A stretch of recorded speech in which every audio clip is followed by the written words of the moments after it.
Hi, yeah, this is Coffee Compiler Club. You all heard this spiel before. It's, recorded. So if you don't like that, go away. I reserve the right to moderate. Never had to do it. It'll be live on Twitter within an hour or two, or next day whenever I get around to it, but it shows up pretty soon. Anything to do with compilers, language runtimes, performance work, all kinds of stuff. Sort of oh gosh, what? There was a funny name just hit the waiting room, but I recognize, no, I don't. I have seen this name before, and I'm certain I've seen his face. Could be L.U. Henry. Just not with the giant 200 long character name. Hi. There you are. It is. It's L.U. Henry. So somehow your name got long on Zoom. Yes, but I need to change it back to. And you have 5 different syllables, 5 different names. I'm French, so I have 4 first names, but I only use one. So let me change. Oh, you have 4 first names, and you only use one. Yes, it's pretty common in French to have. Like most of them are like middle names in the US, but. Okay, fine. Yeah, I only have 1 middle name. That's plenty. Thank you. Yes.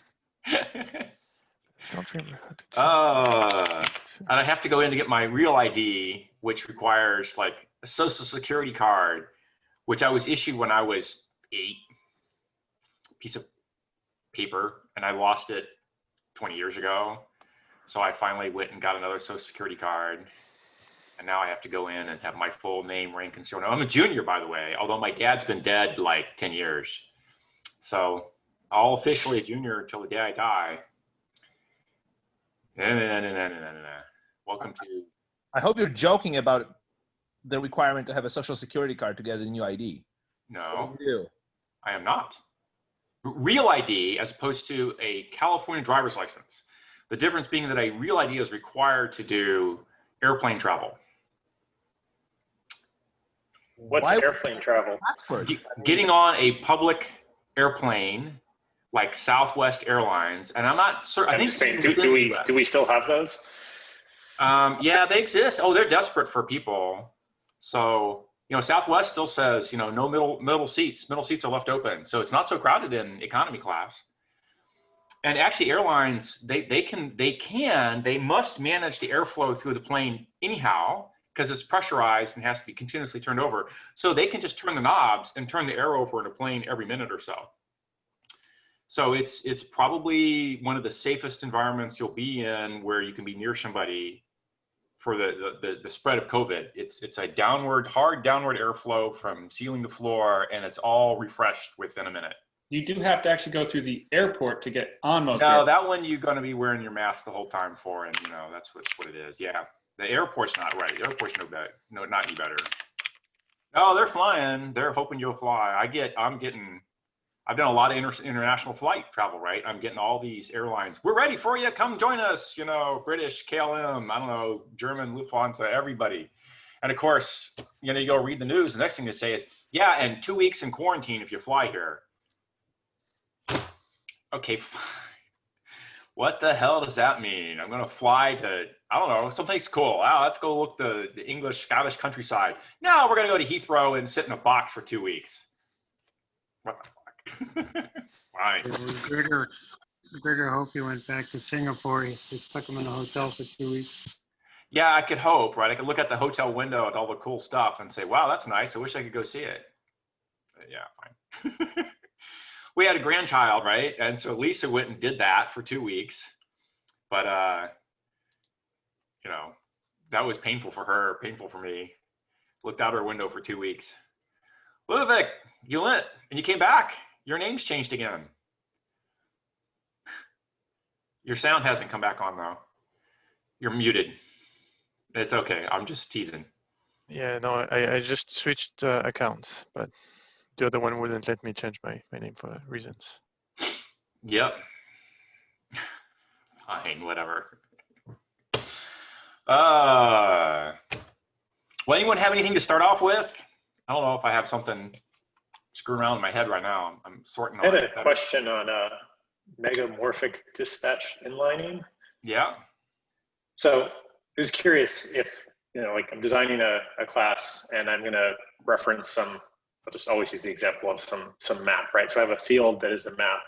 am I better off declaring the field by the actual implementation type? Will that aid you in inlining? Like if I say it's a Java util hash map versus just saying it's a map, or does C2 just figure it out?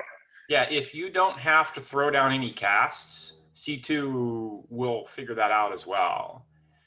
If you throw down a cast, it can throw an exception. There are times and places where you added knowledge that C2 didn't have. I'm not actually following. So is it a benefit for me to say that my field is a hash map versus saying it's a map? It's never a penalty. Whether or not it's a benefit depends on whether or not C2 would have gotten it already.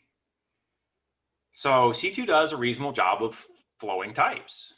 And so sometimes you can figure it out. The usual rule is if the allocation point is at the same compilation unit as the use site, he followed it through and figured it out. And the other one is if you passed the value in as the sharper type and you stored it into a dull field and then loaded it out, he figures that out. So if at any time you gave him an assertion that it's the sharper type, he followed that through. Okay, and when you mentioned compilation unit, is that class level or method level? No, that is the top level method getting compiled plus its inlines, which you have damn little control over. But Okay. I think in general case, if you just have a field and you do not observe initialization or store into this field, you're going to have the most accurate type you have for this field to give this information to the compiler. Right. Like if you just load from some field, well, this type of fact is the only thing the compiler has. Right. So I'm saying if you started with the sharper type and you stored it into a dull field, he probably figures it out. But if you started with a dull type, he didn't figure nothing out. You put a cast in, then you have sharpened it and declared it shall not be this other thing, or I'm going to throw an exception. Then yeah, right from there he says it's sharp now, and I'll carry on from there. So in the example of a field, not just a local variable, it can walk back and see that in the constructor I actually initialized it to a hash map, and it was the field was final, and so it can just inline hash map code. Final doesn't help very much because too many people can cheat on final, so the compiler doesn't trust it. Well, So depending which compiler. On the other hand, if the allocation site and the use site are near enough that the compilation unit includes them, he figures it out. That being said, if the target point is monomorphic in practice, it has a single type, the one you gave it, and it's calling to a single target, you might think inline cache, yes, but he'll go further and say, I have profiling here. I might decide to throw down that test and the cast effectively, and then take the sharper type from there and inline all the way. So he totally looks at the profile counts at call sites and declares there's a single dominant call, one version only. I'll test for it explicitly and declare a deopt event if it's not that class, and that's effectively a cast. And he now rolls forward with the sharper type. Yeah, I did work on hotspot too. So today hotspot only does bimorphic inlining or bimorphic guarded inlining. Yeah, limit of Yes. 2 unknown types. Yes, and that comes from profiling data. So I did work to try to get it to polymorphic guarded inlining, but the problem is we would get much performance improvements, because if you think about it, like bimorphic means call sites on average each type is called on average 50% of the time. If you go to trimorphic, then it goes down to 30% of the time. If you go to quadrimorphic, then it's 25%. If it's only 25%, it might not be worth inlining at all. Yeah, you have iCache blowout issues and stuff. Yes. You get too many unique versions. So You're better off just taking the call. This might depend on some other aspects of the system, because for us in Falcon, an LLVM-based compiler, we actually have up to six predicted targets, and we would have direct calls, like type switch and direct calls. When you say you have 6 targets with direct calls, are you inlining? Not necessarily. Okay. Like the inlining is a separate question. We would lower the call as a type switch and direct calls to up to 6 known targets. Yeah. Okay, fine. Inliner may later decide, well, it's profitable or not profitable. Inline or not? Yeah, that makes sense. We did see benefit indeed with direct calls because, for example, iCalls are very slow, especially compared to a switch and call. vtable call are not that slow, so it was okay. But yes, for iCalls, it was definitely a benefit. Oh, that's a good point. I keep thinking vCalls is the overhead, and after like 6 tests, yeah, you're just as good as a vCall in the first place. Yeah, vCall is just 2 in direction, so it's like but interfaces are a lot slower. That makes sense. So you're testing maybe up to 6 interfaces directly as the high order bit, and you give it up and do the hard call. Yeah, that makes sense. But then the problem we see too, the way profiling is done, is that the way profiling is done in the interpreter is that it's going to register the first type that is ever being called. Then it's going to count how many times this type is called. If you have a second type, it's going to count how many times this second type is called. But then if you have like 3 or more types, it's going to just say, yeah, like for any third, fourth, or 5 type or whatever, it was called this many times, but it doesn't specify which type it was. I hacked on that at Azul. I don't know where Falcon's at now or Arthur's at now, but I definitely beat on how you count profiles with a limited data structure set and an infinite stream of calls. Yep. And you wanted to have, I don't know, I wanted to have more flexibility on picking up extra classes in case there was a startup type that never showed up again, and then there was some hot type later down the road. So I think I always kept the first several and the last several, and then if the last several became the dominant, I kept a dominant set, and I kept the last several when those were all compiler tunable knobs. And then if the last several became dominant, they switched out one of the dominant guys, and I picked up a new last several. So it's a little sharper. You could clearly defeat it, or there was a stream that would fail to profile the most common dominant thing. Well, I think the biggest issue is if you have new types which come after you compiled it at the top tier, you don't have a way. Well, you can trigger the deopt and you can see, okay, there was a deopt and something you don't know, but you'll lose this information like how common this new type is. Because you're talking about because the JITted code is not counting? Yeah. Are you guys still using C1 as a tier? Yeah, we do. And actually, there are tricks on like, okay, if we hit a deopt, we would go into C1 and reprofile.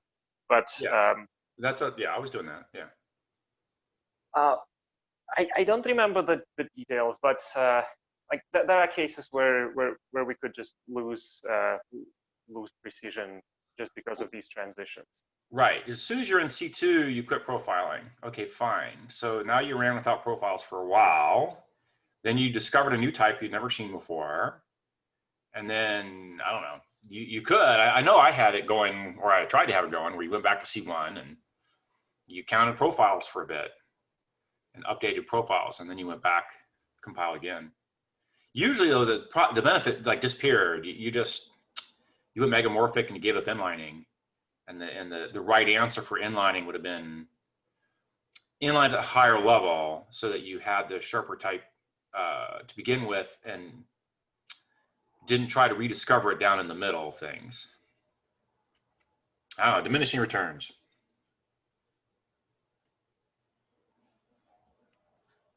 Does that answer your question there, Mark?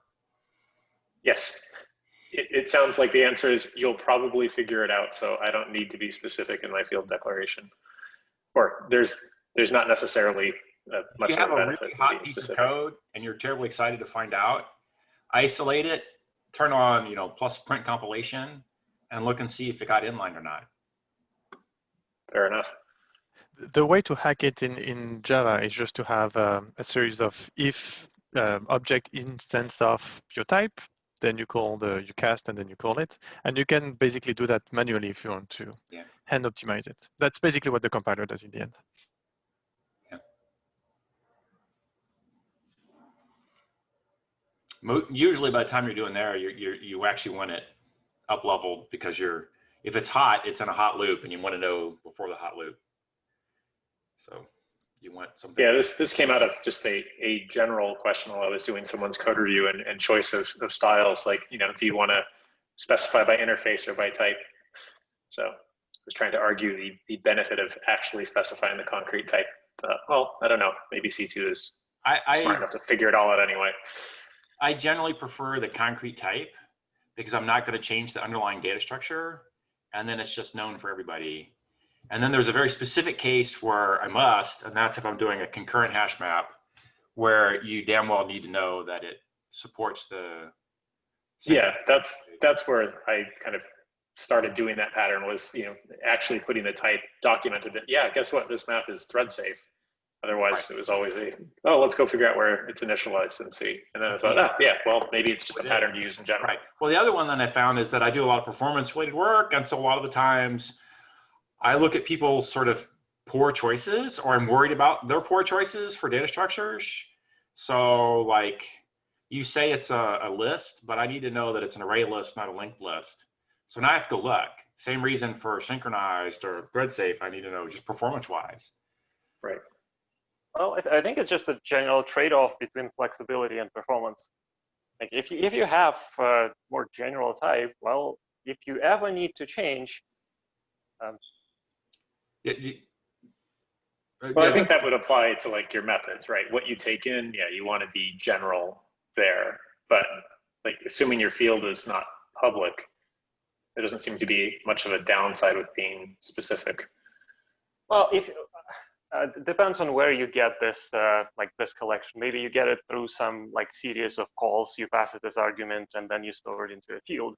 And if everything there you have specific types, and now you suddenly want to change it, well, go refactor all like. Yeah.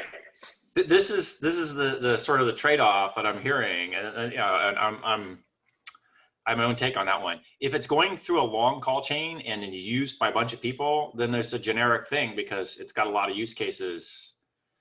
If it's a local structure for a local thing, I use the sharp type all the way because it is not widespread. And then I know the performance characteristics or the single-threaded concurrent characteristics. You know, if I'm doing library things with long spans, yeah, I'll do general types. Honestly, having said that, that use case for me comes up very rarely. If I have a data structure which has a widespread large use, it almost always has serious performance implications, and it's a crucial thing. And you cannot change the data structure type easily without just falling over everybody. And you cannot change the performance characteristics of the data structure easily. And so at that point, I'm just going to nail it down.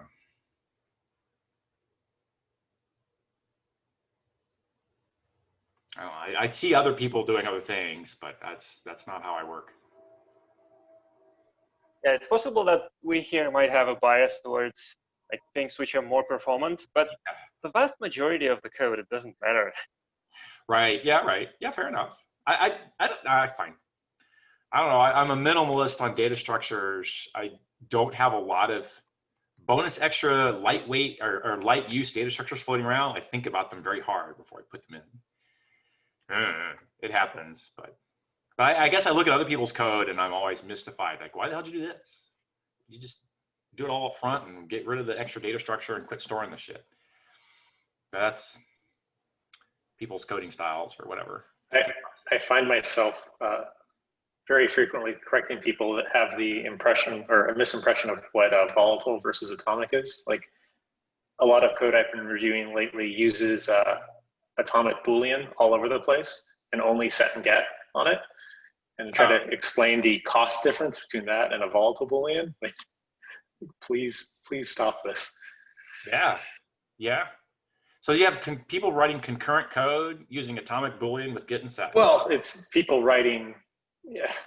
They know enough to know that the Boolean is shared by multiple threads, so they need atomicity, but they're not doing cases on it, so they would be fine with volatile. But yeah, and they're not doing. They're mystified by what volatile means. All right, so they're not doing. We crack open AtomicBoolean and like, look, it's just volatile inside. Yeah. All right, I'm about to say they're not doing atomic update. I mean, they're not doing cas to update. which I don't know, for anything that's monotonic, it's okay. Like Boolean, you go 0 to 1, it's okay. But other uses, I'd be highly suspicious if I just, that's like changing variable that's multi-threaded without a lock. Why did you get to change it without everyone else getting confused? Yeah, I get that. There is that argument too. I wasn't arguing with them for why aren't you using a CAS. I was arguing with, assuming this is what you want to do. You want to set this Boolean to true and have it be seen by some other thread. Like it's still like, I want to say the equivalent of like an interrupt. I want to tell this thing to stop. Like you don't need an atomic Boolean. Just use a volatile Boolean. And it's for everything. It's like there's, you know, volatile, mutable, integer, and it's like things that could be done with fields. Okay, but this is, oh, C. Yeah, C is volatile useful. Fine.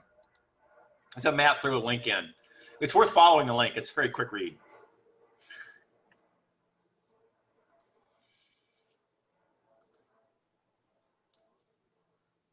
I can see when people did the read because your face lights up. There was a story I saw in the news last night about some school music teacher that composed a song for COVID. If you saw this, she just starts playing her ukulele and just like strumming and then just screams, and that was the song. Yeah, fine. A lot of Star Trek memes with somebody's a time traveler and he's coming in from wherever. Where did you already go to? 2020. Oh.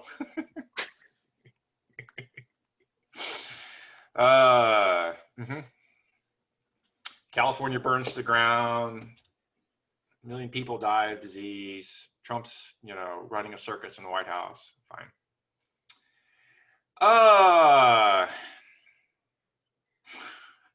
My stack just got blown now. I don't know what I'm thinking. I think the answer is no. Yeah. Very much so. We made a political sign. First time in my life, I made a political sign and put it up my front lawn.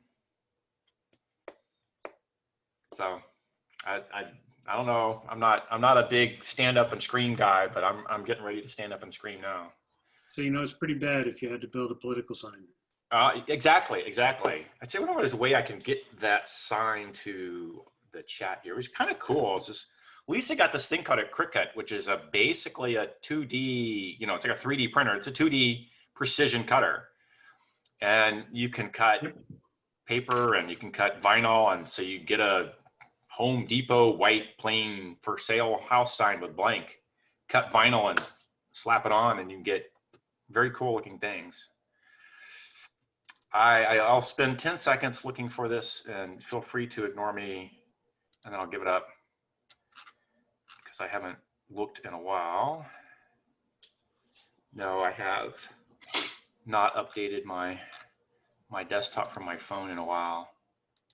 Oh, one more.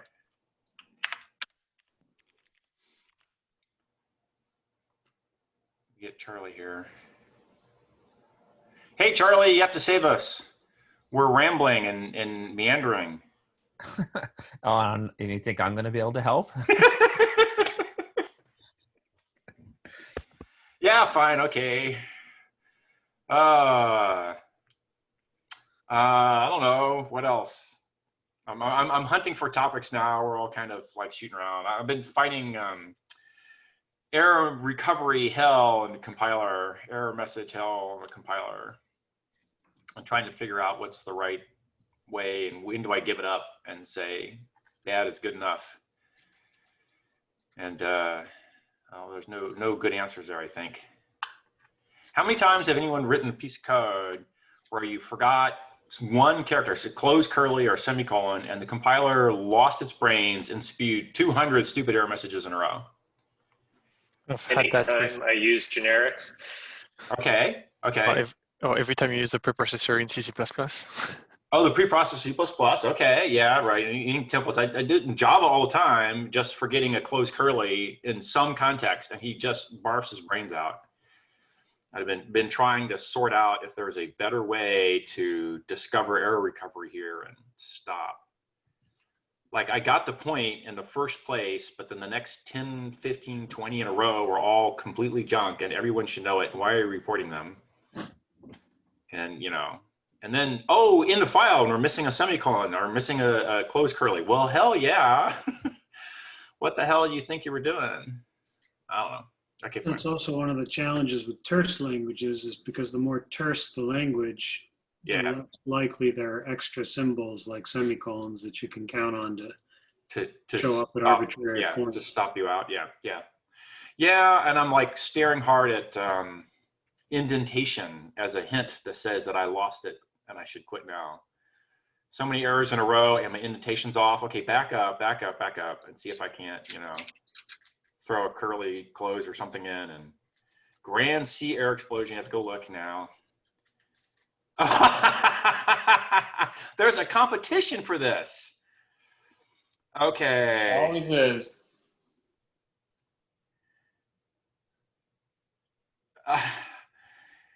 Double include self dot slash slash dot slash slash dot.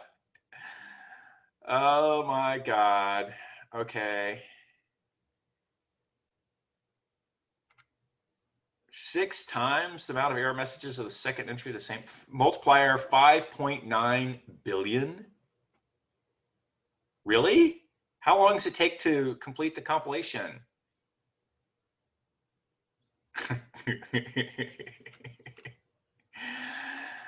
Okay, no preprocessor.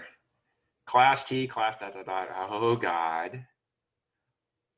I would have to stare really hard to see if I could figure out even what the hell any intention was intended here. God. Oh, that's hideous. Yeah, okay, preprocessor, fine.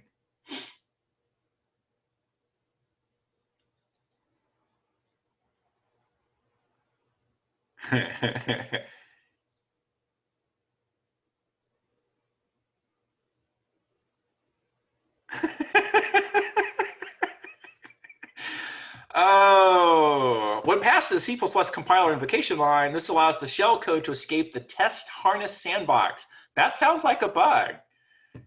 You know, this is complexity breeds complexity. I am fairly certain it should not be allowed to, you know, execute shell script with a Perl script in your C compile, a C++ invocation line. Like, what the hell, dude? Oh my God. Ah. Oh, and you get a seg fault out of this one. Yeah, fine.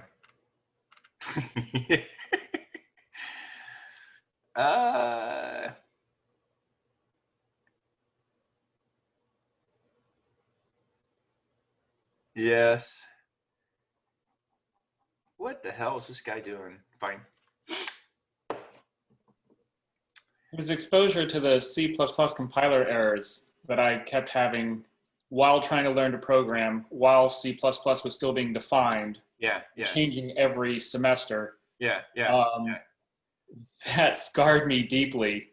Yeah, and hotspot Elm seems so brilliant so many years later. Yes.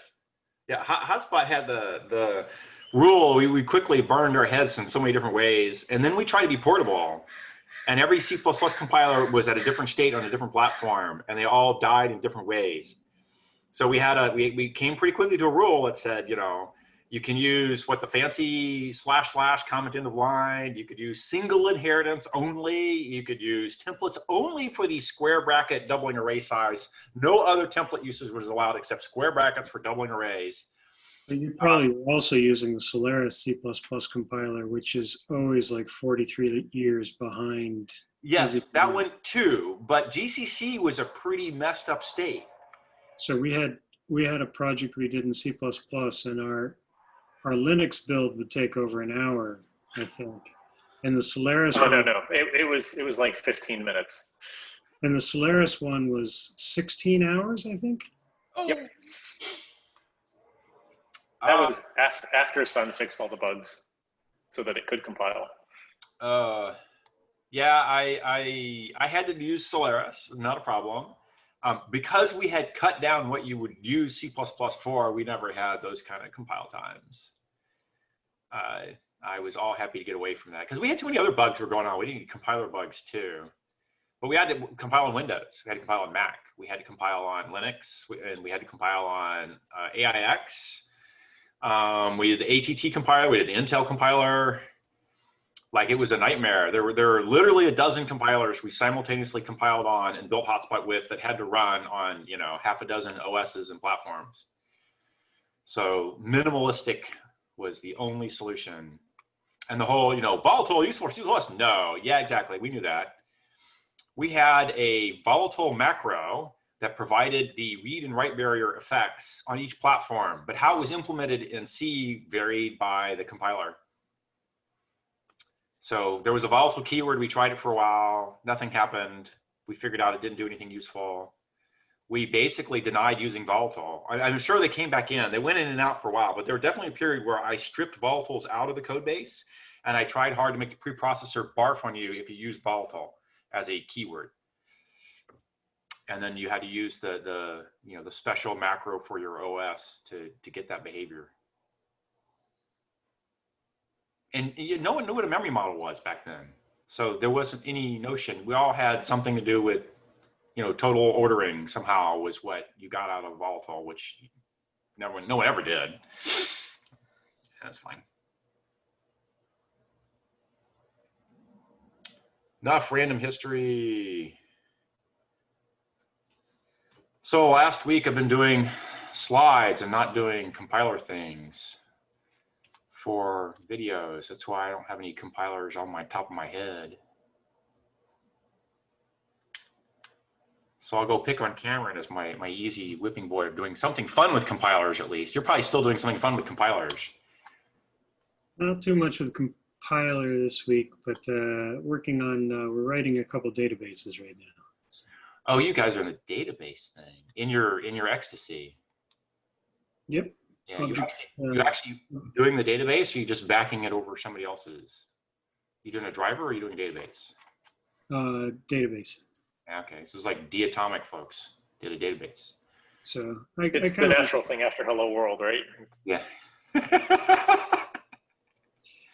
So Gene is working on the in-memory database, which is the kind of prototyping, proving out all the APIs, and I'm working on the JSON-based disk. It'll be the open source one that ships with the. Can't do it. No. What do you mean? You can, but I don't know. Maybe it's fine. It's just like the volume blowout on JSON. You know, I do all this shit with big data, and it just cannot take any multipliers on the data size. Cannot. So what you're saying is that it creates an opportunity. Oh, absolutely. If you're just storing like metadata and control structures down, yeah, you're probably okay. But if I handed you a size X thing and you stored it as JSON as a 3X thing, and my size X thing was petabytes, you blew out, right?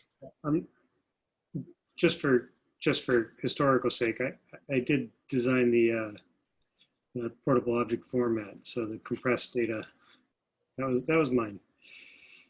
So, yes, I mean we're not planning for a commercial offering to actually have a JSON as a storage mechanism.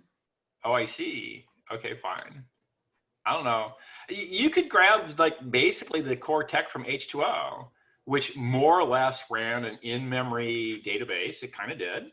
It was pretty close, but it did compress the hell out of shit and obviously had throughput out the wazoo.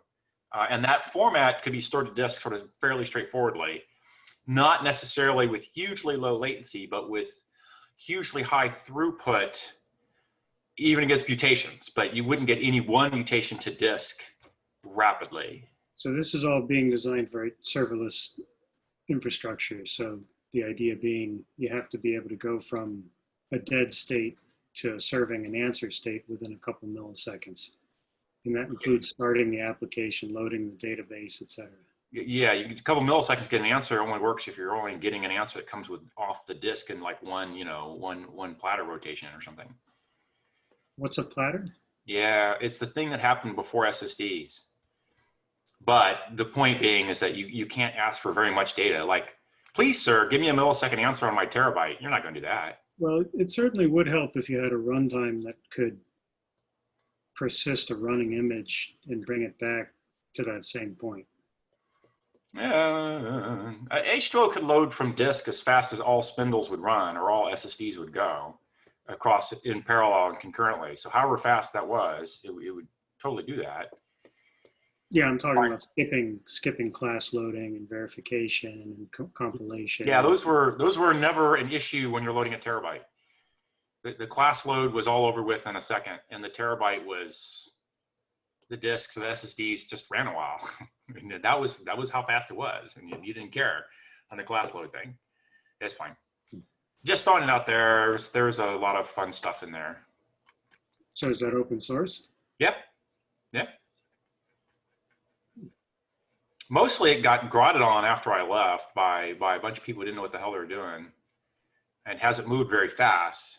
But I could step you through, if you're not a non-buyback or whatever, not invented here guy, I can step you through the core tech notions. It's pretty straightforward, and like I said, get you both good compression on most database-like material and also super high access for bulk, but clock cycle access for individuals and the like. It did a good job in sort of all directions. I'll take a look. Yeah, the only thing I didn't hammer out was high volume update writes to disk. I didn't do any update writes to disk, but I totally knew how to do them, but they would have been bulk batch writes, not incremental disk. So if you're doing in memory only, that's what H2O was doing. No, we're not doing in memory only. That's mainly for prototyping because you can iterate faster. Yeah, right. And if you need really low latency to stable on disk, which is what Cassandra and the like do, that's not where I was headed. I was mostly bulk fast, high read throughput, supporting reasonable updates. Yeah, we're basically optimizing for, think about it as local Optane and network SAN. A local update and what? Network? Network SAN. Oh. So, so I don't care if the network has spinning disks because it's just a backup. Yeah, okay. So H2O does the right thing there. Yeah. It's so local recoverability, but if you lose a machine, you have to restore from log. Yes. So I worked out the tech for doing the cluster with redundant nodes that could just spin a new one up and it would replace and recover. And that market was well saturated, so I backed off. So there's little bits of core tech like that floating around in comments, and here we do replication, and then that's not ever used. You made a couple $2 billion in that space. Right. So the market was well saturated, so we got out and pivoted. So instead, if you lose a node in H2O cluster, you have to pull it from disk. You have to go back to whatever you wrote to disk and pull it back up. Which, like I said, it comes up pretty quick. It's as fast as everything can be read, and it's up. That's fine. That's a runtime thing. Yeah, and the thing that we're really wanting to avoid is having users write, in some foreign scripting language to get data in and out of the database. You writing squeal or are you writing no squeal? So no SQL. That's the point. It's all in ecstasy itself. So even the schema declaration is just straight ecstasy. Yeah. Okay. Yeah. So, yeah. So if you're into mainlining ecstasy, I mean, this will work. Oh, I got my hands full. I get rid of these videos and get them out the door. And I'll probably go back to hacking AA, but if there's something to be done there, I don't know. We could keep talking. That's all fun. This is a good conversation anyhow. Mm-hmm. So I'm trying to think if there's any, what compiler things I've done lately. Don't worry about it. That was me looking for stuff to chew on here. So this could be the shortest coffee meeting yet. It's all fine. They're usually running, I said an hour when I started the thing, and they usually ran an hour and a half to 2. But we can have one that's short today.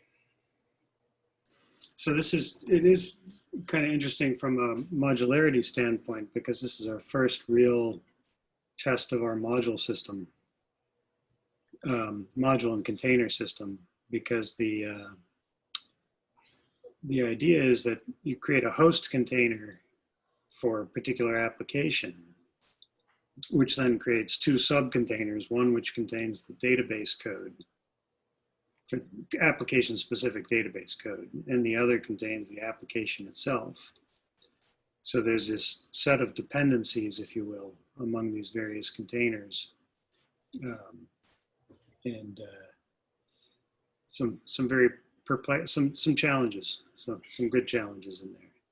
But the idea is that you define the schema in the language itself, and that basically generates the data structures that you need in the application. So then those generated data structures just show up because we take the module from the database container and insert that into the type system. When we form the type system for the application, we put Oh, that I module see. into it.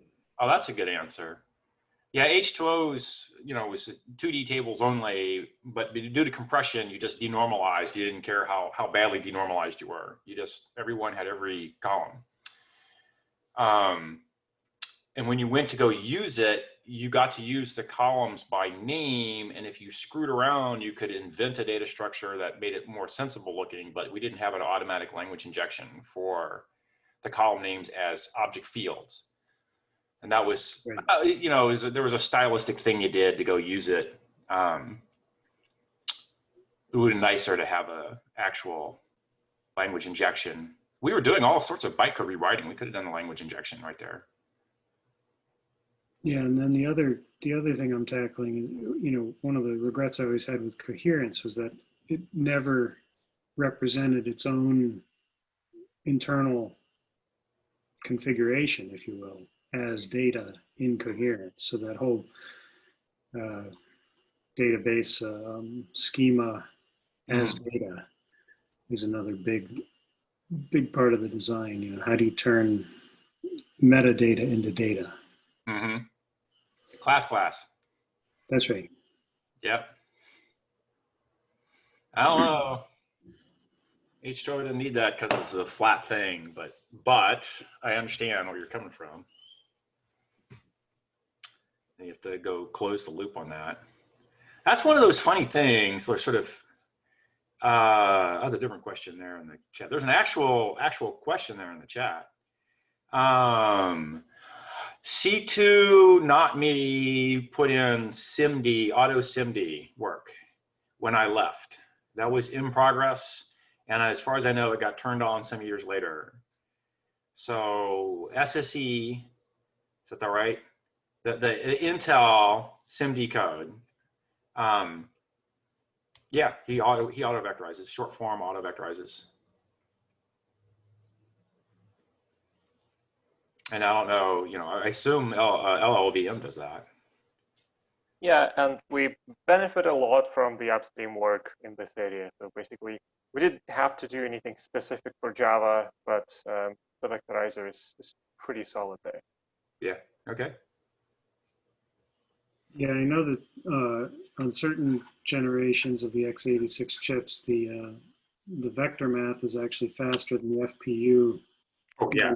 The same, which is Oh, yeah. hilarious. So, I mean, even if you're only doing one, yeah, if you're using the vector just to do one operation, it's still they replumbed that thing. I mean, and they did it right. Like the first go round from way back when I was a kid was like a pain in the butt to use. Fixed height stack with no overflow and that kind of crap going on. It was a total pain in the butt. And it wasn't terribly fast. And asynchronous. And asynchronous. Yes. Because you had what, F weight, right? F weight? There was something you could do. Some things were synchronous and some were not, though. The add and multiply were synchronous and like tan and cosine were not. And then there was like partial things for doing some pieces of log or whatever that you had to reiterate a bunch of times and whatever. When they went to SSE, they did it right. And it's a straight up easy target, 16 register, straight up target of obvious natures. So fine. Yeah. We still, when I was at Sun, we still did bunch of custom code to use the FP guy because he didn't have sines and cosines except there. But he had a bunch of shortcut pieces that would do portions of sine and cosine. And they were called sine and cosine, but they wouldn't complete the job. So you had to wrap them with range checks and lower underflow and overflow checks and shit like that. But it was still faster than the soft lib. So we use both. Pain in the neck. Oh, I guess the other thing they did was it was the first place you had actual 64-bit registers to do atomic long updates. You could not get atomic long updates. And that was in the spec that longs would shear. So we all switched to using SSE for longs at some point, so longs wouldn't shear. I remember that. The technology rolled on, things changed. So when are we going to be default 128-bit? Seems like 64 topped out. We had a mad rush from 8 to 16 to 32 to slow down at 64. 128 seems a long ways off. What's the benefit? Yeah, exactly. Yeah, not so much. Yeah. It seems somewhat unlikely that we'll use 64 bits of address space. Maybe. It happens. You get these big data sets. You can imagine directly memorying them and. Yeah, if you memory map your data center, I guess you might. Right. I'm not claiming it's a smart thing, but you can imagine. But I don't know what the performance gain per se is, and yeah. The other one is that like caches aren't growing in doubling in size. So as soon as you double size all your basic values, your caches all got halved, but caches are crucial. So that's why compressed oops was such a big deal. It wasn't shrinking your heap, it was shrinking your cache footprint. Right. And it's why 32-bit code still makes sense. Yeah, I boot everything up 64-bit because I don't care, because I'm not looking at it. But if it got hot, I'd have to stare at it again. I'm still doing a lot of stuff with big data, so 32 doesn't work. But if it's sharded sufficiently, it'll work fine. No, still no gain, because it's all about shoving the data through. So the code space and control structures easily fit in 32. But my performance all goes to the bandwidth stream of big data. So the bandwidth streaming doesn't matter. It's not, I compressed it already and I'm streaming it compressed. So, and that's all my time's going. So this was H2O doing its ludicrously fast stuff. It's compressed memory all the way through your cache hierarchy as well. And so whatever you think your data set is, I've usually cut it in half to a quarter, and that's the streaming bandwidth, and that's where I'm getting so much faster than what other people were doing. And the math you do is like generally trivial on the data. So the actual cost is all bandwidth divided by volume, and shrink the damn volume. Mm-hmm.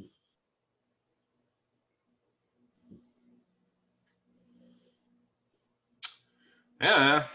It does remind me of one of the things the Java team at Oracle looked at was caching the compiled form of the code. And what they found was the compiled form of the code was bigger than the byte code, and they could compile it faster than they could read it off of disk. Yeah.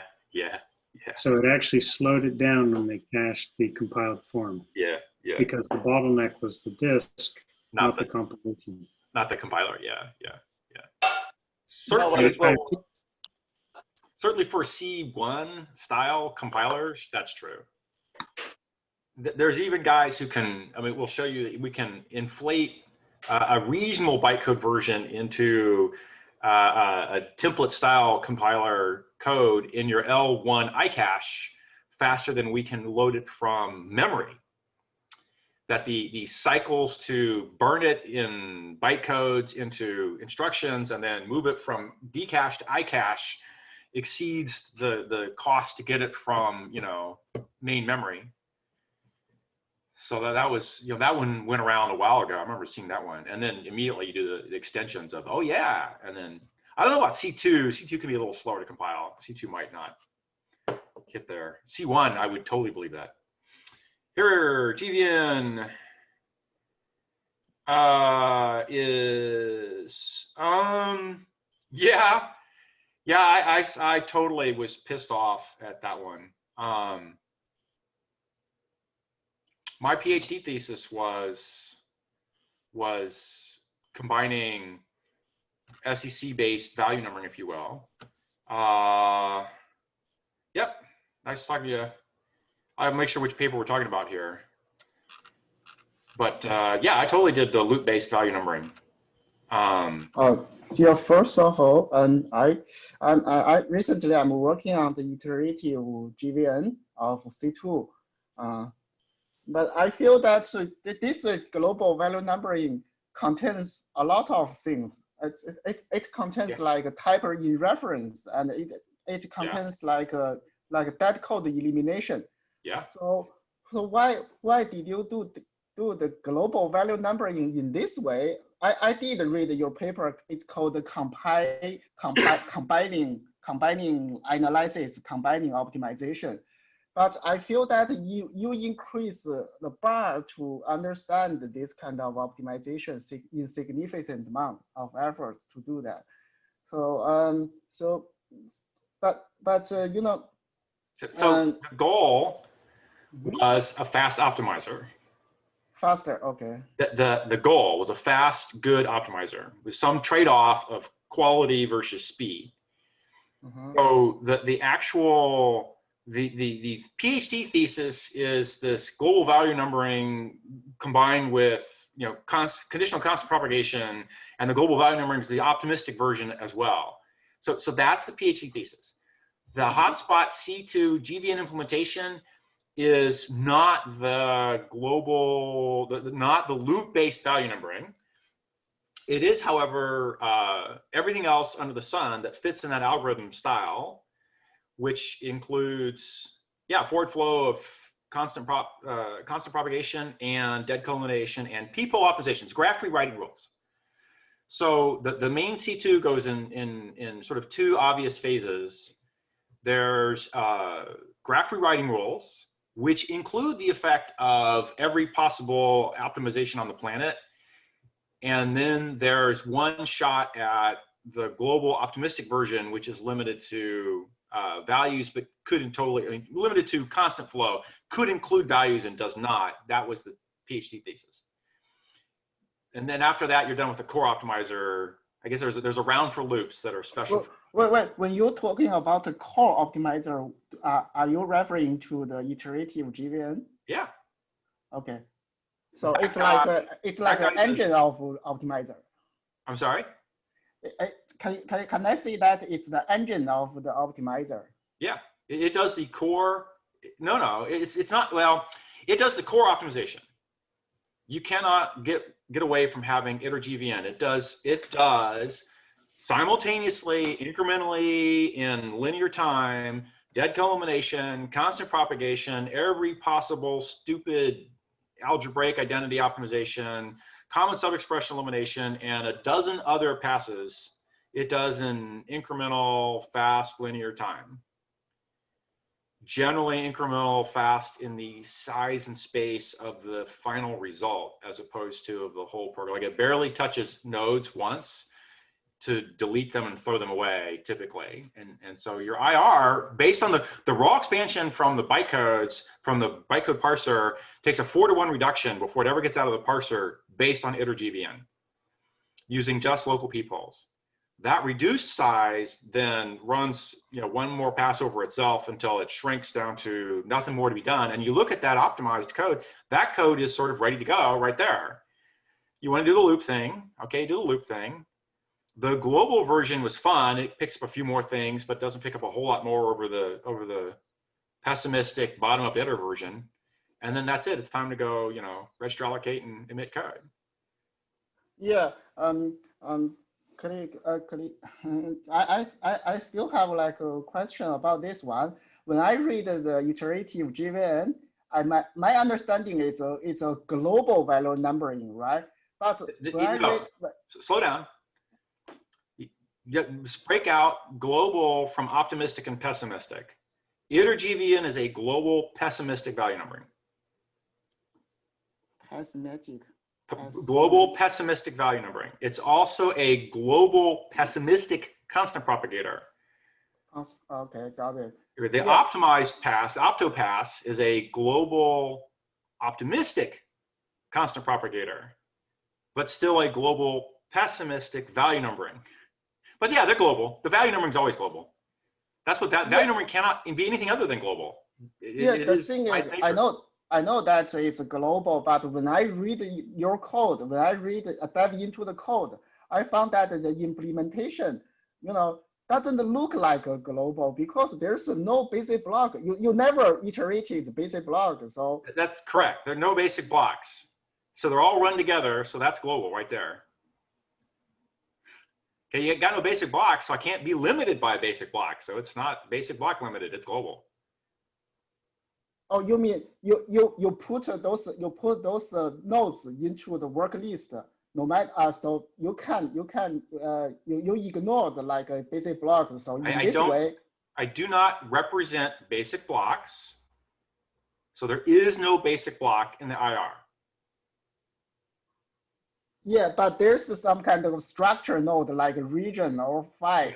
There is a control flow graph that can be found, but there's no basic blocks until after global code motion. Okay. So any particular data computation does not belong in a basic block. It's not specified, it's not thought about, it's not represented in any way, it's ambiguous. However you want to say it, there is no basic block for data calculations. Control flow matches a control flow graph.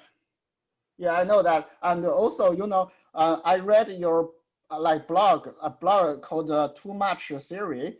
It was like a three series of blogs, which is tremendously helpful to understand this algorithm.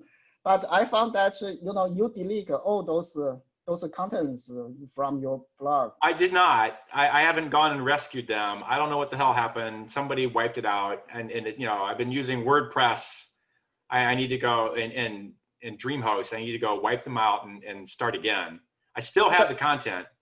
Yeah, you know what? I use like an internet service called Web Archive.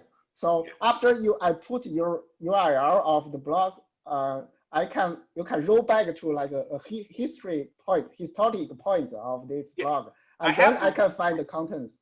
Okay, I have the raw data. I have those raw files floating around. So the content's not lost. I just haven't put it up on any web server recently. I need to go re-host my blog anyhow. Actually, I use DreamHost and WordPress as well, and I had a website clobbered by their updates. Okay. And it basically, you've got to fish that stuff out of the database that WordPress put it in.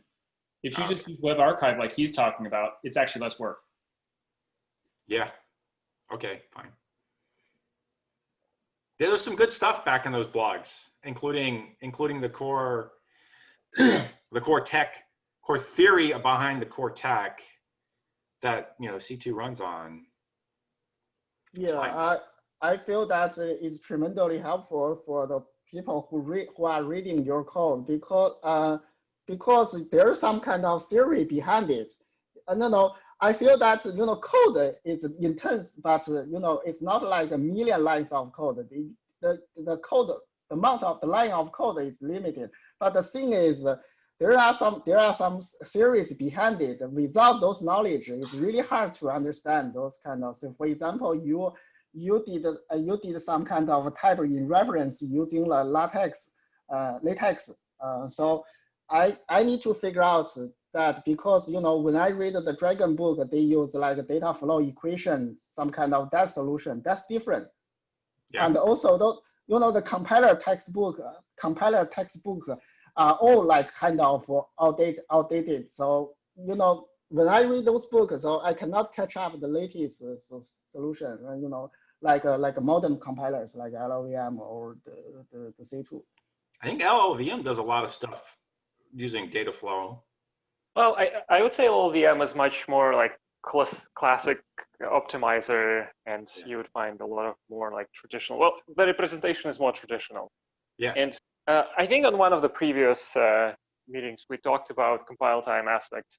And I said that, yeah, in LLVM, things are much more isolated. We would do like different transforms as like isolated passes. And this is easier to understand, easier to reason about, but it costs compile time. Yeah, I would claim it doesn't have to be easier, or I found what I was doing easy enough. There's a graph rewrite rules. And I think if I was a graph rewrite rule, it seems to be pretty straightforward. I guess one of the problems is how this code ages and evolves. Like when over 20 years, different people like changed it, and yeah. I'm not there to safeguard the sanity of the code, so it does look kind of ugly. I'm redoing it for AA. I'm using the same core concepts for the tech with a complete rewrite. It's a hell of a lot cleaner and shorter. I get to do reverse flow and forward flow in the same optimistic algorithm at the same time, which I couldn't do before. So I've expanded and greatly expanded the set of things I could do with the combined optimistic algorithm, while keeping, I claim, the core tech pretty much simpler. Still a bunch of graph rewrite rules, still a bunch of value transform rules. There's some core loop that does a obvious thing where it just does the forward and backwards prop and cross product pieces, and that's about all it does. And then things work. And this is my typing algorithm too. This is where I'm getting my typing from. Okay, yeah, I know that there's a podcast called Programming Type, of Program Typings. So that's a podcast and talk about like your AA, and are you saying that this AA is kind of a rewrite of C2 in Java, right? It's the core optimizer tech redone in Java, but for a different language, but for something that's close enough. Yeah, I'm not attempting to redo C2. It's not any ever intention to go replace the C2 like Falcon is or Grail. That's not the goal. But I'm just repeating the same high-level architecture decision and theory decision with expanded theory and capabilities and a cleaner, tidier rewrite. Yeah.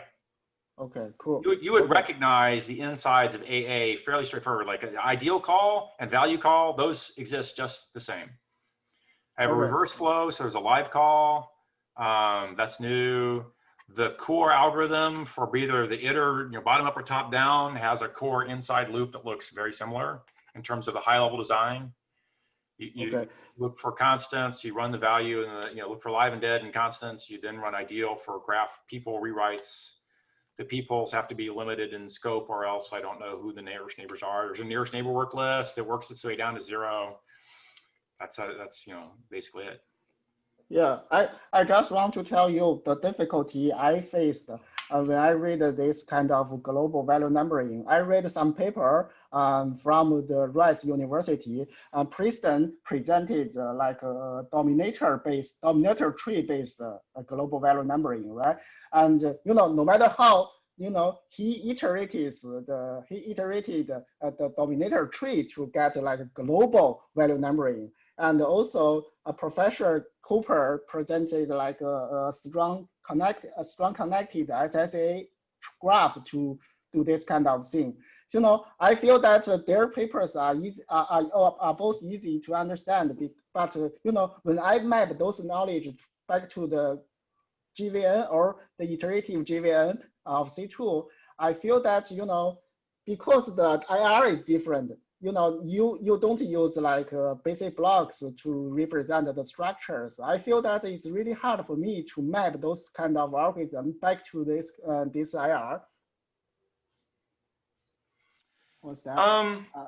The thing for me was getting away from requiring basic blocks when defining program semantics. Once I switched from I'm doing basic blocks to I'm doing just dependence flow, it like all made sense. I did that in grad school. That was the head shift. Like you got to get away from basic blocks as program semantics, because that's not where the actual flow is. The flow is along the dependence edges, use def. Oh Jeff, yeah, when I read the comments in front of the region node, it says that the C2 only create a region node when it has to merge at least two flows. So can I say that this region node is kind of like extended basic block? no, stop with basic blocks. A region node merges two flow paths and for control and presumably for some values as well. That's the bottom of what may be considered as two basic blocks. If you have to go there, that's a merge point between two basic blocks. And it defines, going forward, a new basic block, except that the only thing in those basic blocks there's nothing has to be in them. That's the problem with basic blocks, is it immediately forces you to schedule where your instructions lie, even if that's not how the semantics care. They don't you have a loop invariant calculation that's inside of a loop. In the C2 presentation, it has no dependence on the loop header or tail, and therefore could float out of the loop. In fact, it's not placed, and it has no position in or out either way. And the semantics don't care if it's in the loop or out of the loop. The math works the same, the answer's the same, the program's the same, semantics are the same. So why represent it as being in the loop or being out of the loop? Except there's a performance if you implement the running code with an in versus out, but that comes much later. At the time you're doing program semantics, you don't give a flip where it is. So why are you even asking the question? Yeah, the reason is I'm debugging it. I wrote optimization about a substring. Because currently a string dot substring create a brand new string, right? So I wrote an optimization that recognize that this substring never escape from this method. So I try to substitute it with a lightweight version of string. For example, when you use these substrings, whatever, I change the some kind of implementation. But even though I inserted many code in this ideal graph, they cannot survive from the iterative GVN. And I believe the reason is my code lost some kind of controls. So iterative GVN and regard them like dead code. So they. What I just heard you say was, I did a graph rewrite. I failed to get it correct. The optimizer was given a crap graph for which he basically typically proves false as true and wipes you out. The fail mode for a broken graph transform can very much be optimizer says it's all dead and wipes you out. That certainly can happen. This is the optimizer. I say people rewrite rules. It's also simultaneously basically a giant theorem prover. If you give it false facts, it proves false is true. And then once it knows false is true, everything folds up to nothing. And he collapses and you get a pile of shit out. You get a return null or return false or throw an exception as the only possible end result for the entire compilation. It's getting even more fun if you have undefined behavior concept.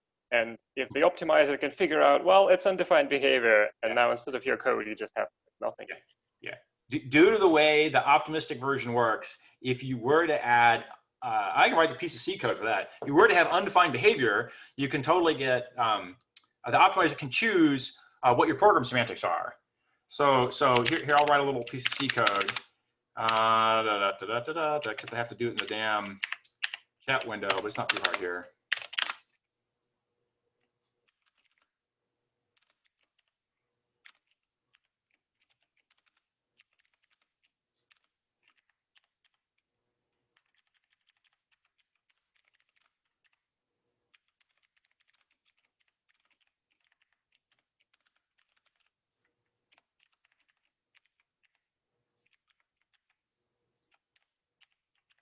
Yeah, okay, it's probably close enough. Okay, so there's a little piece of C code. X is undefined. while some predicate is true. If X were to be true, set it to true and do S1, else if X were to be false, set to false and do S2. So this code either runs always S1 or always runs S2, but which one it runs is undefined. Technically, the compiler is allowed to pick whether he sees an infinite stream of S1s or an infinite stream of S2s. This is a bad thing for have a compiler picking between S1 or S2. Typically, the programmer wants to pick something sensible here. But if he doesn't, then the compiler gets his option. And the usual story for, yeah, and it could be both. For the C2 style optimizer, the decision is neither. Not both, but neither. And that's because he does the conditional constant propagation, and he waits for X to fall from undefined to either true or false or bottom or both. It never falls. Therefore, it is technically correct to be neither. And the answer is neither. So Java doesn't have undefined variables. It doesn't happen in Java. Were I to do this in C, I would probably blow an error out at you and say, you're testing an undefined variable here.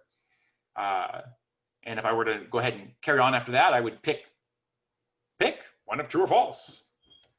Or the optimizer. Or the optimizer can say, well, it's undefined behavior, probably dead code. I will just remove everything. Well, that's what C2 does. If you actually have an undefined there, C2 would say, it's dead. Yeah. Now, it's not dead because it's reachable from below. I didn't say return result from S1 or S2, but if I did, it's reachable from below. It's not technically dead. It's not just it's just not reachable from above. Well, but the reasoning here is we say that the reading of uninitialized memory is undefined behavior. So in well-defined program, this should never happen. Yeah. So it's not well-defined. Yes. I'll just say this is that, replace it with like trap. So you have yeah. Okay, replacing it with trap would be good too. That would be the runtime version of the compile error. Yeah, the runtime error says, you're about to use an uninitialized variable test, die. I'm okay with that too, yeah. And in fact, C2 could totally pick that up and know. Anyhow, if you end up writing a broken graph, you get this kind of behavior. Something's not set right, defined, whatever.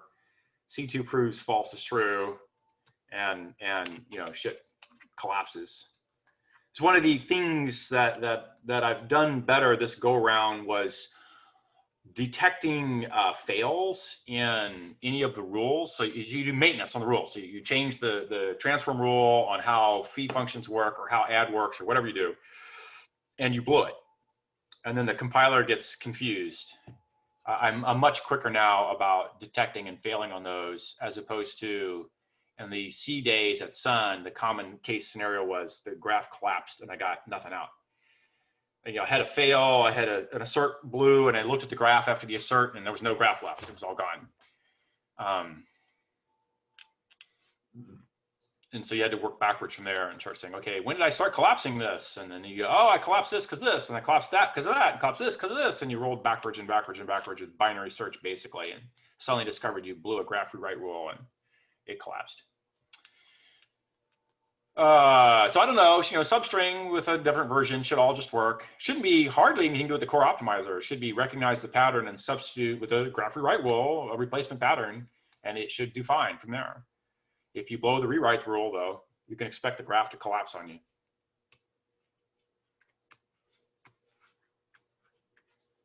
Yeah, string builder,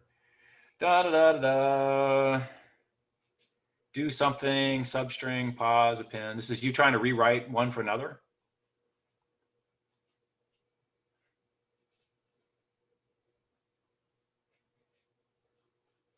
Yeah, right, so it's like some loop replacing pipe with comma or something. You know, CSV rewriter. I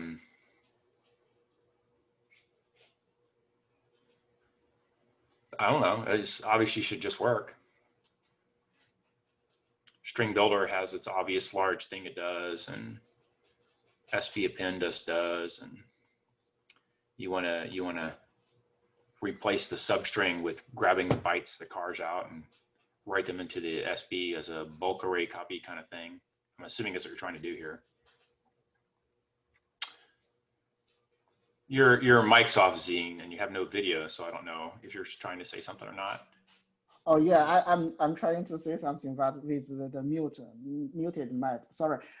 You know, for your information, after Java 7, the substring implementation always create a brand new object, right? But the thing is, you know, this kind of string builder accept this kind of string builder accept this kind of this thing append charge sequence and begin index and end index. So technically, you don't need to create a substring or a new object for this substring, because you can bridge this kind of substring things into this append, right? Yeah.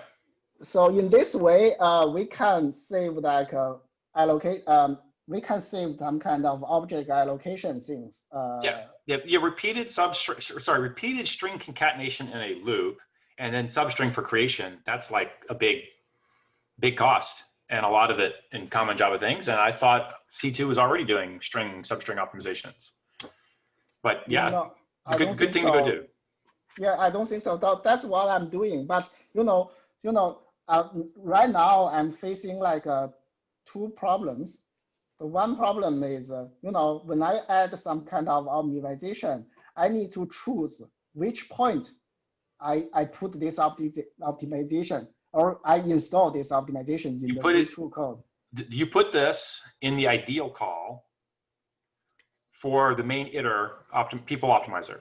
And you probably put it on whatever you're triggering off of, which is probably an append call for string builder, which after inlining has already happened for everybody, and you go, yeah, ideal. After you've done all the necessary inlining for append and substring, and you're looking at the code that's going on, you probably have some sort of appends taking actually some string from here and some string from there, and it's copying the guts of a string into his append buffer, his string builder's buffer, and you're trying to get rid of the new allocation of a string, which just came from a prior thing. So you'd start from somewhere in the guts of the append call after inlining, and the people says, I look backwards and I see that it came from a string allocation, which came from some prior string as a substring with just an array copy in between. And then I just want to short circuit that operation. Well, I guess the problem is if you inlined everything, you would no longer see that this was that it was a substring. No, exactly. That's the problem I'm facing right now. Okay, so you didn't inline enough, or you didn't look enough, because this is totally how this kind of shit works. You're going to have it all inlined, and you now should be able to recognize a larger pattern. The pattern should be something like, I don't have the code in front of me, whatever, something like I'm doing a system.array copy from the guts of a string into the append. Where the hell did that string come from?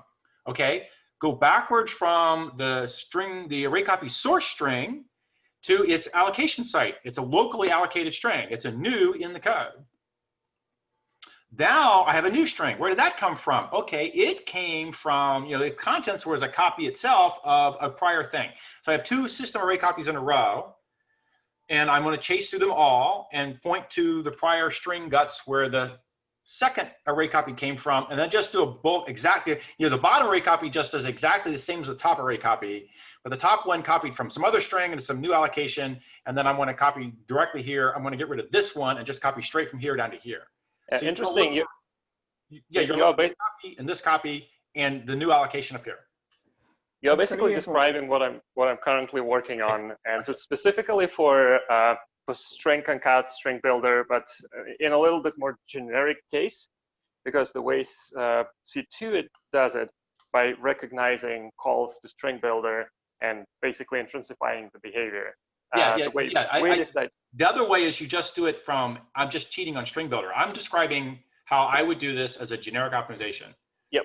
And this is where this problem, where you have this problem that if you want to do it at string builder representation, you need to defer inlining of these methods, but that gets messy because you don't know when deferred inlining is profitable. Right, I would not, yeah. Right, fine. I wouldn't do it there, but I hear you. I would do what I just said. Know that everyone's in line, and I'm just doing array copies down the line. And I'm looking at the array copies from the original and get rid of the middle one. Yes. This is And a actually- huge workload. and actually- I could rant on this all day long. I watch people screw this up repeatedly, endlessly, and this only gives you a minor constant upgrade, but it's a decent constant. It's a 2x. It's a minor constant upgrade. Because the usual story for people who do this kind of endless string shit is they shouldn't be doing those strings at all. The no code runs a hell of a lot faster than double string copies. But one string copy instead of two is better, but you'd rather be doing none. And I watch this happen all the time. I'm sorry, I'm ranting now. I was like, oh, this is like, yes, bring it from 2 to 1, but the correct answer is the user should never have written the 1. That should have been fucking 0. Well, if you create some string or some array which eventually escapes and like goes on. That's what I'm saying. A little bit of thinking shows that it never escaped in the first place, and it's not the compiler. This is beyond the compiler scope. I won't. We'll be done here. I'm ranting. I've just seen it dozens and dozens of times where somebody has a giant performance problem, and the answer is, don't do this shit, dude. What do you need this thing for? Okay, get rid of doing it. But we have to have it from here to here to here to here to here to. Oh, it just carried straight through. Well, then just fucking carry it straight through. Point to that thing and be done, and walk away and quit making endless recopies. But fine, never mind. This is a cool, good optimization. It obviously impacts a lot of people. Do it. Interesting that in our internal measurements, where we disable C2's optimized string concat, actually we get more improvements than degradations on the loads we track. And I didn't look into that in details, but I suspect that this deferred inlining might have something to do with that. Because in order to do this optimization, you need to postpone inlining of some of the methods. But if you wait, there's 2 optimizations we're talking about here. There's string builder, pattern recognize an append of a substring. Yep. Just a string builder and says don't inline string builder, delay inlining. Yep. Another version says just inline everything as you always did. Now look for 2 back-to-back system array copies and get rid of the middle one. Yeah, to my knowledge, C2 does the first one. And yes, and I'm claiming it should be doing the second one. Yeah,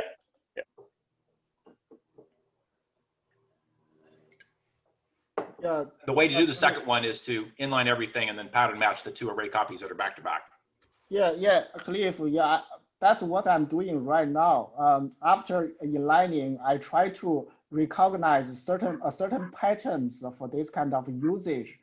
And so I have been hacking the code like several weeks.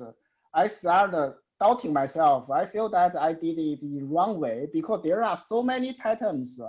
I feel that I should do it early opportunity. Maybe it's a little bit easier to recognize. Yeah, I think maybe you're looking at the pattern the wrong way if you're getting too many patterns. Yeah, too many patterns. I'm frustrated right now. So that's why I asked. I hear it. So dump into chat next time the maximally inlined version of substring and append down to calls to new and system array copy, but the calls to new include all the constructor bits as well. So we can see what your particular loop here as a canonical poster child example looks like. So whenever I do these kinds of things where I have something a little more complicated, I'm trying to get through a lot of it, I'm going to make a poster child that I'm going to get first. And then I'll go expand the patterns as needed to cover enough other people that it gets the heart of the optimization done. But make a poster child. This is a fine one.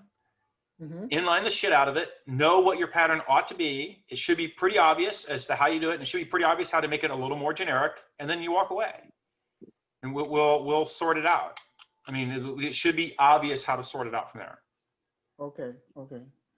Yeah, next time I can also share how we handle this. Yeah. Because you basically described the idea, but it builds upon like escape analysis and other like pieces of infrastructure we have.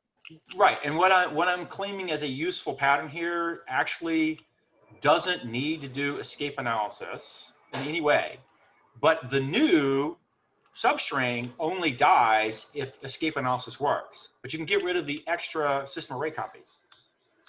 And then you get rid of the dependence on the new object, and if that's the last use, then it should just die normally.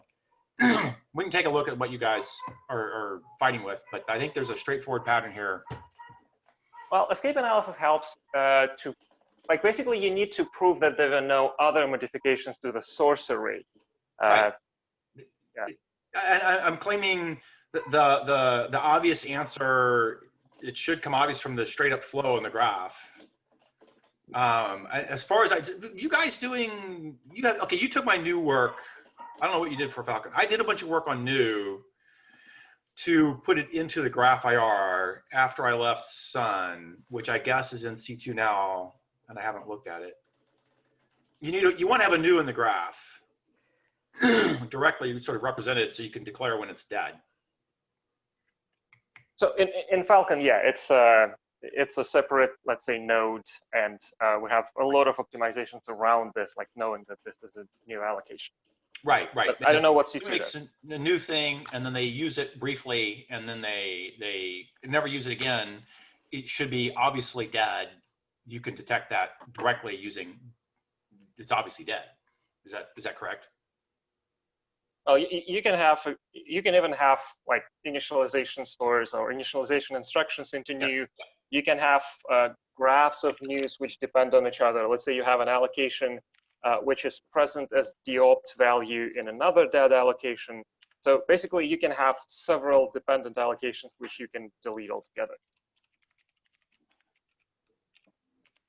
So like if the entirety of the program is what you see, X is dead at the end after the print, I don't need the new at all. I just need the 17 to print.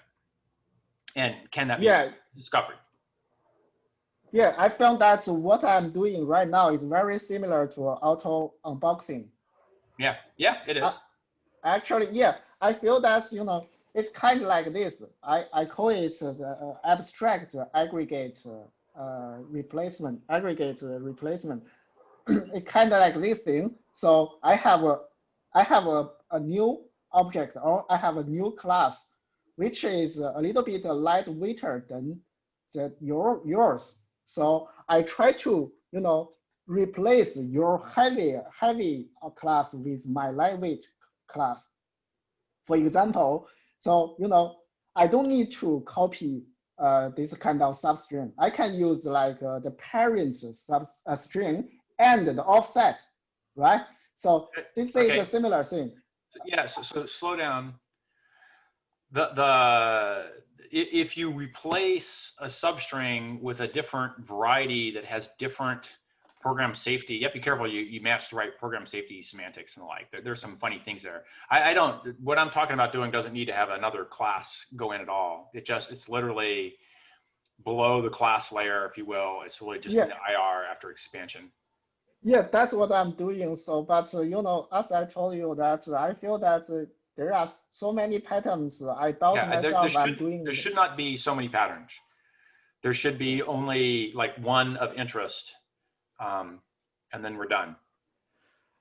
Okay. I claim this ought to look like it's a fatter version of just a copy of data from A to B to C, and I can get rid of the B in the middle. Yeah. That I understand that. The thing is, the majority of my time has spent in the iterative JVM because no matter what I generate, so it will be removed by the iterative JVM. Yeah, if it's being removed by the iterative JVM, then you're not generating it right. Yeah, so the thing is, to be honest, I don't know how to generate the right code because I have to insert a bunch of ideal code. I feel that it's not very easy to generate a well-formed ideal graph or the subgraph of this code. So anything beyond a few nodes that are generated, I go to the toolbox. To pull up. Yeah, the parser's full of it to pull up more graph generation. So if you're having trouble producing any ideal graph, I would back up and say, I just want to put in something stupid as an ideal graph on some other stupid optimization that makes no sense to anybody, just to verify that I know how to write a ideal graph. And, do something crazy like, I don't know, look for square root of the squared number or something stupid and write a pattern and then go verify you're getting the right answer out. Cube root of a cubed thing. And that's just make sure you're using ideal calls right. Oh yeah, I didn't use ideal code. That's I will try that. Maybe I can introduce. Okay. Ideal calls do a lot of legwork for you, and they demand a particularly easy response, which is the base of a replacement, a node which is the base of a perhaps new graph that is a replacement for the old node. So in the case of S beat out of pen, the old node would be the result of an array copy, for instance, which hopefully has an ideal call buried in the graph, has a intrinsic call buried in the graph. So you're looking at a call that happens to be an array copy call, and you're going to replace it with a new array copy call, which is like the old array copy call, except it's different. And that's the difference you care about. The old one points to the old second array copy you're trying to get rid of, plus it points to the bounding cases and a bunch of math that you have to go validate yourself. And then the new one points at the base of what the second array copy pointed at, plus altered bounds on things. And that's it, you're done, and you walk away. And then the in-between array copy goes dead if it goes dead, and if it doesn't, it doesn't. But that's the end of the transform. And I claim that's the pattern we're looking at here. So I'd have to go see if you have something more complicated on that. We're not going to recognize your other patterns, but I suspect that the only pattern you need is the one that says, I have an array copy base of an ideal call, call node ideal. I pattern match the name as being system array copy intrinsic. I then now look backwards at the source, and its source points to probably the bottom side of a system array copy. And I have two back-to-back array copies. Can I collapse them? Yeah, the thing is, the situation is way more complicated than just the byte array. So yes, of course, a string has like a byte array behind it.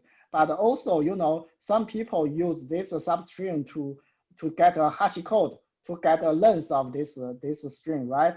Yeah. We have to deal with them as well. No, you don't. That's the trick. You literally do the transformation that gets rid of the second copy by having the first copy do it from the base. And you're done. You walk away.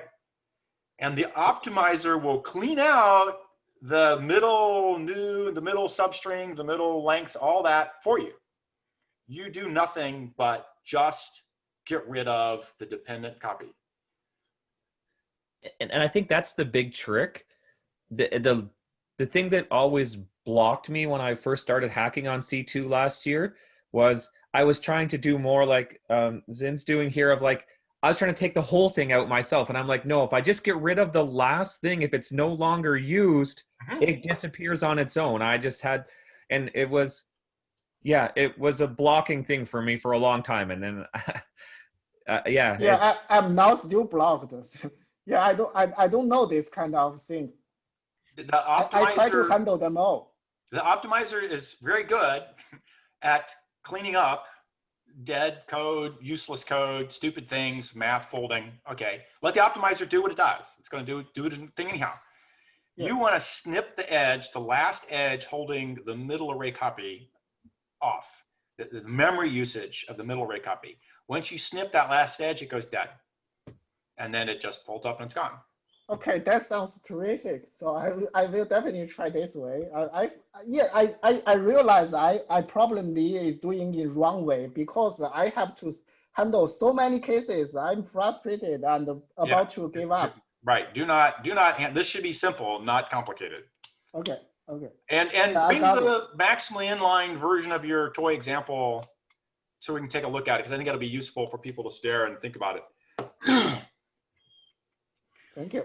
The memory edges, by the way, do get a little more annoying to get rid of because you have to have one threading through everything. So there is some thinking that has to be done there. If you have multiple uses of the middle array copy, you have to get rid of all of those uses. But if their uses are shit like I'm doing length checks and stuff, that should fold up independently anyhow.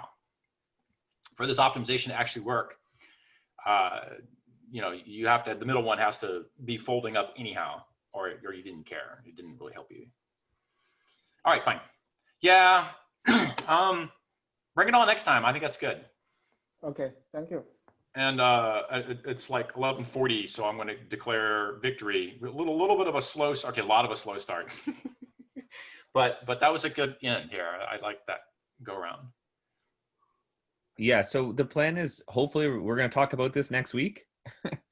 Because it's like been #1 on our plate of like the biggest thing burning us on the few workloads that we've been looking at is this like exact pattern. And we were like, not going to go about it in this smart way. So this is awesome. I want to hear about how this goes next week or whenever. Bring your poster child example as sort of best you can get the optimizer to clean it out and present it as a good thing to stare at and help people understand the issues. Right, Yeah, for me, yeah. For your information, I'm now working for Amazon, so I do profile a lot of applications inside of this company, and I found this kind of certain pattern. For example, some people use a string split, and this is the original string is very long, and they split them using some kind of separator, and they only use one of them. yeah, They only use one of these thousands of substrings. I teach a class on big data and bandwidth, and one of the first things I do is I wail on split. It's fine.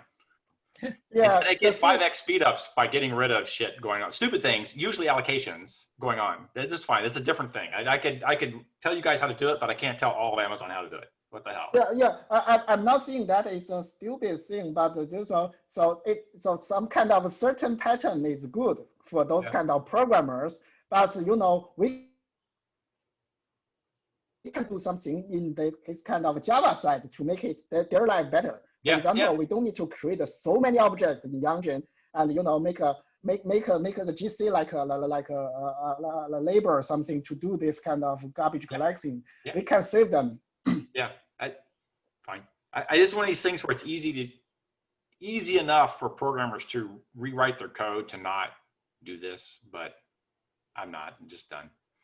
Do it in C2, see how far you get. If you want to performance optimize individual thing, I do this for other people, and I've done it myself a bunch. And there's a big one there specifically around strings and string splits that are really common, that it's really easy to fix at a slightly higher thinking level that you get big speed ups out of. Fine. And big GC helps as well, because it's obvious it's all GC work. It gets pounded up. All right. I want to declare victory and be done. I have other things to do. Okay. Till we meet again. And next week we'll do string split optimizations. String concat, string append, string split optimization. The whole ball of wax. I think that's a good thing. All right. Bye-bye. Bye. Bye-bye.